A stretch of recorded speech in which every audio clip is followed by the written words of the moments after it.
Coach Scott. So Chad, last few games, it seems like the offense is starting to find its rhythm. I mean, is that true? Coaches like where it is going, and how much more can it?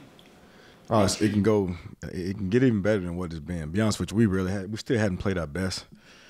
But what we're doing right now is what we believe we can be offensively coming into the football season, being able to control the line of scrimmage, run the football effectively, be able to pass the football effectively, be able to extend plays, and have the ability to be able to create, within the scheme and, around a Garrett. But this is actually that's where we thought we could be coming into the season. How much better can it get? You said it's not got it to its peak yet. It can get a whole lot better, and more so just continuing to do the little things. We still have a couple technical issues, technique issues within certain schemes, and that can make a certain concept, a certain play that much better. Because sometimes in some certain places, certain positions, certain people can strain just a little bit more harder to make a play go that much further than what it happens. The running back guy, I'm sure you saw that stat, showed it to the players. 11 straight games with 140-plus yards rushing. Considering the different guys that you've had up front, the different guys that are running the ball, it's kind of a team deal, isn't it? Absolutely. Complete team deal. It's a testament to Coach Moore and the guys up front, and those guys being able to plug and play. Obviously had a lot of injuries in that room, and it's the next man up. Same thing in my room. It's credit to those guys, preparing and paying attention and practice, and execute plays in which they should be within practice, like their game reps, and it's also a testament to the Garrett at the quarterback spot, not taking negative plays, and what in the past would taking an unnecessary sack that would cause you to lose yards. Is doing a phenomenal job extending plays with his legs. Chad, last week you had said throughout practice you were going to be on Jaheim every step of the way. Every step of the way. Positive results. I'm assuming like what absolutely positive results, and I did that exact same thing. Exactly what I told you. I was on him every step of the way. He had his best week of preparation, and I know he's productive in the game. I was more proud of the fact that he only had one negative play. He was his discipline was he was 95% from a discipline standpoint, and that's a testament to him. Just like me being on him, and him being on himself and paying attention. So I'm gonna do that same exact thing for the rest of the season. We got to talk to him. He's pretty self-confident. He's a self-confident dude. He really very, very confident. He's very confident. He's a kid that's had success all throughout his life through Pop Warner and on high school on up. So very confident. I like to keep that in him. Right now, he just go. I don't know if he thinks about anything. Just go out there and just play ball, and that's a great thing. It ain't a bad thing. Right. He also talked about that he feels one of the things he did a lot better this past week that led him to get more opportunities was his body language was better. Is that something you've noticed, and did you have to maybe get used to his demeanor and body language? Because he said actually past coaches have kind of been confused by it. Yeah, more so like the way I term it with him, more so like being where his feet at. Sometimes bad body language, he kind of mopes around as if he's not in it, and that may not be the case, but, getting him to understand the importance of what his body language reads, what his body language says outside of him not saying anything, just what his body language tells everyone. But I call it be where your feet at. Pay attention to what's going on, so when you get in the game, you can line them right the first time. You can get it right, off the signal, off the play caller, as opposed to somebody telling you, or you getting it the second or third time, and just being a lot more locked in, so you know what's going on. So when the ball snaps, he can be more reactionary, which allows him to use his gifts. Curious, was there a little nonverbal message when you had your starting lineup at running back? Because it seems like CJ got the message. Yeah, absolutely. It exactly was a message. He did get the message, and it's more of us. It's one of the reasons why I like to say we won this game. I think I put something out where I was very proud of how this team played. It's more of a team versus a need, or a team versus a we deal. You always got to do what's best for the football team, and he absolutely did get the message. And he responded. I like the way he responded throughout the week. And he said some things. He's a very self-aware kid as well, and he said some things like he's been a lot more explosive, or a lot more tentative to details in practice. Doing a phenomenal job getting back to the basics. You know, so he's very self-aware, and he worked on all the things last week, and he responded really well. He said he ran a little mad, too. I think you want him to run mad, right? Ain't no doubt. Ain't no doubt. That was the message, and he responded. He did. Chad, the mix of running backs there, like starting Justin and mixing him and Jaheim and CJ, but by the time he got to the fourth quarter, CJ was, I guess, fresh. And the defense was worn down a little bit. I don't know if you planned it like that or if you noticed it was going that way, but I don't know if you planned it that way, maybe did, or if you just noticed it was going that way and you continued that way, but it just seemed like the right mix of players and snaps, and then the timing lined up good at the end. Was that intentional going in, or that was very intentional? Absolutely, very, not by chance at all. Very intentional. You know, in the previous week, Justin played really well. You know, so he thought he deserved the opportunity to get started, and I wanted to keep those guys fresh, and we got a talented room. You know, we've been trying to find the right balance of how to play those guys where they get rhythm. I thought the previous week, Justin and CJ is a pretty good combination, and we always want to find a way to get Jaheim touches. And so the mindset was going in that game was to, play those two guys and let them establish a rhythm and also get Jaheim touches. He's very special with the ball in his hands, and he got going. He got hot, and he's a kid on his offense. Him and Rodney Gallagher, they could do some things with the ball in their hand that we can't coach. And so once he got going, I thought it was, the right thing to obviously keep the ball in his hand, let him continue to make big plays, and then that kind of rhythm, allowed CJ to stay fresh and, be able to run angry and more determined than he had been the last couple of weeks as well, that he was a lot more fresh, and then put him in a great situation toward the end to be able to come through like we needed to in the end and close out the game for us. What's left for Garrett? I mean, it seems like he's playing very well, but is there more left that he hasn't even done yet? I believe so. He's still like, he'll tell you, he's doing a great job of extending plays. He's playing a lot smarter, than he has in the past. Not having a lot of negative plays, but it's still some couple read decisions on like run reads where he might make the wrong decision, and it's a kind of risky deal because you never want to take away his creative ability, and that's any of those guys with playmaking ability. So it's a fine line sometimes. I know one plays where he kind of got dinged up a little bit. It was one where it was a wrong decision. So just on his read decision, him being so competitive, he'd love for himself too, and we'd love for him too to be 100%. And that. Are these reads keeping it as opposed to yes, handing sir. it off? It's keeping it or handing it off. Okay. Yeah. Are you giving? I know Neil said that you're giving him more. Are you giving him things where he can change the play and see something and get him either in a different direction or a completely different play? Nah, we'll look that stuff for him. We'll look that for him. We hadn't gone that far to give him the ability to change it on his own. Now within certain pass plays, he can check a route or whatnot to a receiver. But as far as like the checking it completely out of a concept, we'll do that for him. It's more so once we get him in the right situation, the right call, the right look defensively. Him making that right decision to keep it. And sometimes it's great. Those defense guys do a great job too, not making it just a, 100% keep it read, 100% give read. So it'll come with just more, a lot more reps. CJ and Jaheim look totally different. I mean, they're different kinds of backs and everything, but they seem to be the same kind of person. I mean, talk a little bit about the personalities they have and what drives them. Both outgoing, both comical, jokesters, got great relationship, more like a big brother to a little brother. Like I'll say this, and this was a great step too for both of them, particularly for CJ. Jaheim's worst day of last week was probably Saturday morning. It wasn't probably, definitely Saturday morning of the walkthrough. First play getting the game, and it's something that he's gotten right all week. Could have been one of those situations where it wasn't where his feet was, but couldn't get lined up. Ran it again, couldn't get lined up again. Ran it again, couldn't get lined up again. It's on Saturday morning before the football game. And CJ said, "Coach, I got him. Don't say nothing to him. I got him. And he pulls him over there and said, "Man, listen, this kind of stuff that keep you off the football field, man. You got to lock in and do what you're supposed to do, man." And he said, "Coach, don't worry about it. I got him. He's going to be all right." And I thought that was a huge step. None of the coaches got upset. We didn't get upset. Coach Brown didn't get upset.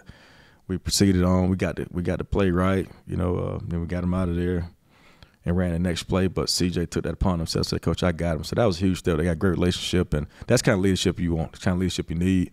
Sometimes, it's better for the teammates to say that kind of thing to him as opposed to the coach because they'll respond better. Sometimes they feel it's the coach says it to me, "Oh, man, he's not going to put me in." So I thought that was a huge step Saturday morning.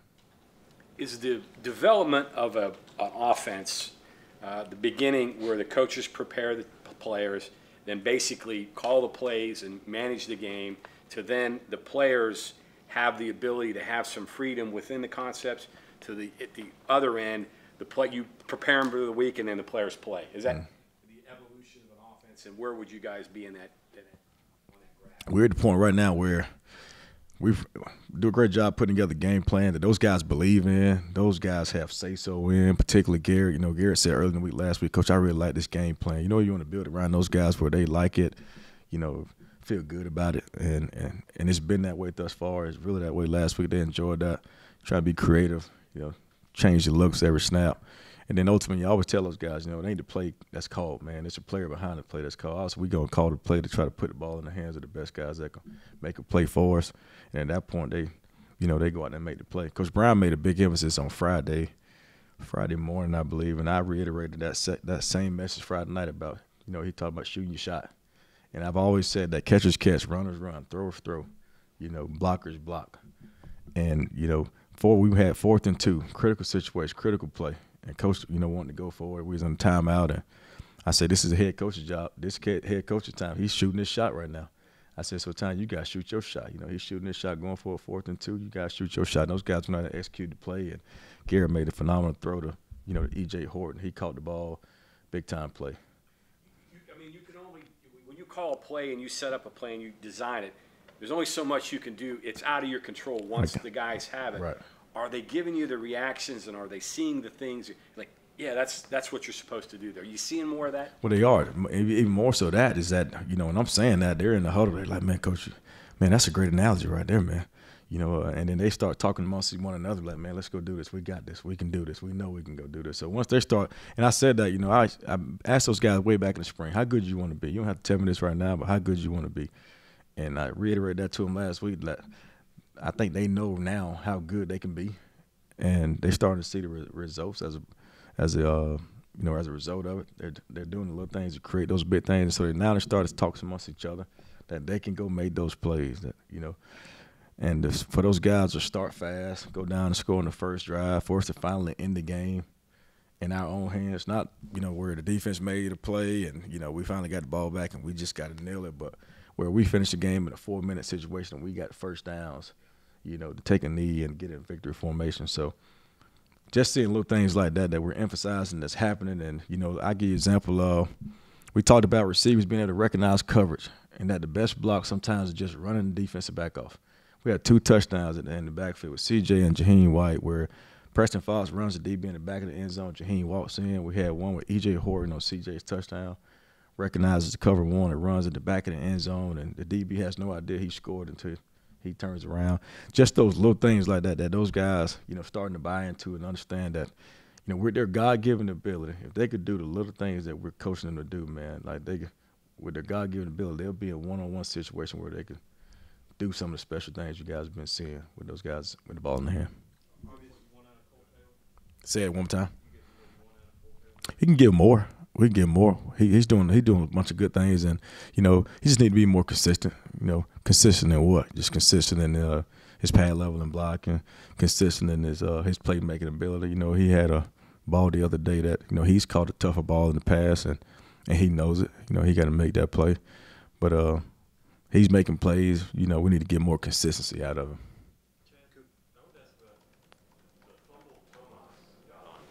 Huge, critical. How do you coach that? Because watching it back, it's like he just knew it was there. Yeah.